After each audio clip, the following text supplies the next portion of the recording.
It was a late, moonless, snowy night.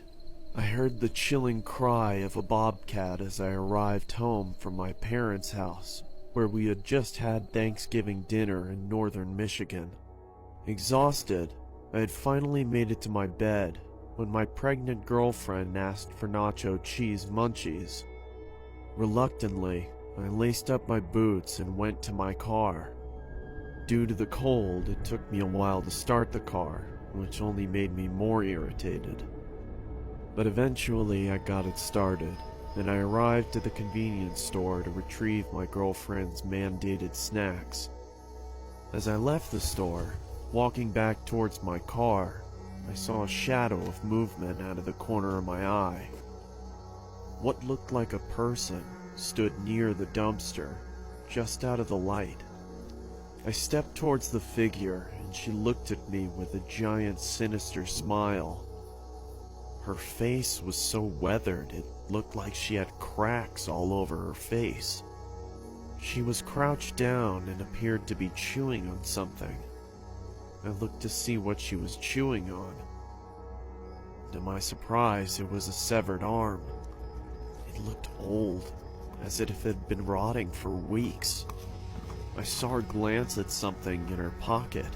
I could see the outline of what looked like a pocket knife. As soon as I looked back up, she quickly charged me. I pushed her away and then ran back to the convenience store. I burst through the door and frantically yelled towards the cashier to call the police as I turned to lock it. He asked me, "What's going on?" I scowled at him and said, "Please, just call the cops." I looked back outside and saw the woman had moved across the street and was still scrutinizing me as she maintained her malevolent grin. "Look, there's a girl out there who's trying to kill me." Looking over me, he replied, "I don't see anyone out there, sir." Those words shook me, even to this day. When the police reached the gas station, they began looking around for the woman while one of the officers asked me what had happened, and I told him the details of the encounter. One of the officers came back and said he couldn't find anything. I then took them back to where I first noticed her. We spent a few minutes intently searching, but there was no proof she was ever even there. The officer cocked his head and looked at me as if I was deranged and asked me in a judgmental tone, "Are you feeling okay?" I was about to defend myself, and then I started to think. I am tired, and I have had a couple of drinks, so I just told him, "Yes, sir. Sorry for bothering you. I hope you have a nice night." And then I drove home. I got home at around 4 o'clock in the morning. My girlfriend greeted me with an angered but concerning tone of voice. She asked me, "Where were you? Are you okay?" So I told her everything that happened. Of course, she didn't believe me. I couldn't get to sleep that night. I sat in my bed questioning my sanity, wondering if it was all even real. Am I crazy? Maybe I'm just tired. But no, that can't be it. I saw it. But if I saw it, why was there no proof? Where did the arm go? Where did she go? Before I knew it, it was 7 in the morning, and I had to go to work. I threw on my jacket as I was about to head to the construction site, and I put my hand in my pocket and noticed that there was a hole in it.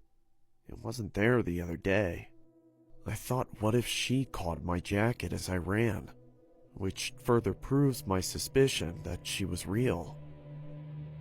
I couldn't believe it. My mind completely went wild until my girlfriend kissed me goodbye. I told my friends at work what had happened, and they didn't believe me either. They made jokes about it the entire day, but I had my bowling tournament that day, so that gave me something to look forward to. I got home and hung my vest and jacket up and rapidly put on my bowling shoes and got my bowling ball. My girlfriend looked at me with a pleasant smile and said, "When will you be back?" probably around 11. Don't be long. I won't, don't worry. At around 10:30, the tournament had finally finished, and we had won. I was so thrilled I had forgotten about the woman. As we were leaving, I noticed something at the other end of the parking lot. It was that psychotic woman. We stared at each other for what felt like an eternity. She slowly started moving towards me while waving her knife in the air and making cuts. I quickly jumped into my car and turned it on. As I looked up, I saw she was standing in front of me, staring at me. She slowly walked over to my window, and she said in a quiet, deep, and scratchy voice, Little pig, let me in. I was frozen in fear, but I snapped back to reality when she banged on the roof of my car, screaming. I quickly slammed my foot on the accelerator and didn't let off it until I couldn't see her anymore. When I arrived home, I told my girlfriend what had happened. Like last time, she didn't believe me. I really thought I was insane, but I tried to forget about it and get some sleep. Later that night, I woke up and saw her in my room. All she said was, "Let me in," over and over as she got closer. She then started shouting, Let me in, let me in, let me in! Let me in! Come on, Paul. Stop being difficult. Let me in! I was wondering how in the world my girlfriend hadn't heard this going on. The woman was right next to me and held up a knife to me. That's when I fainted. I woke startled in my room, dripping with sweat. Then I remembered I don't have a girlfriend, nor a house, or a family.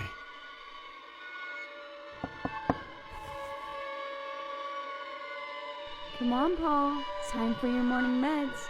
Let me in.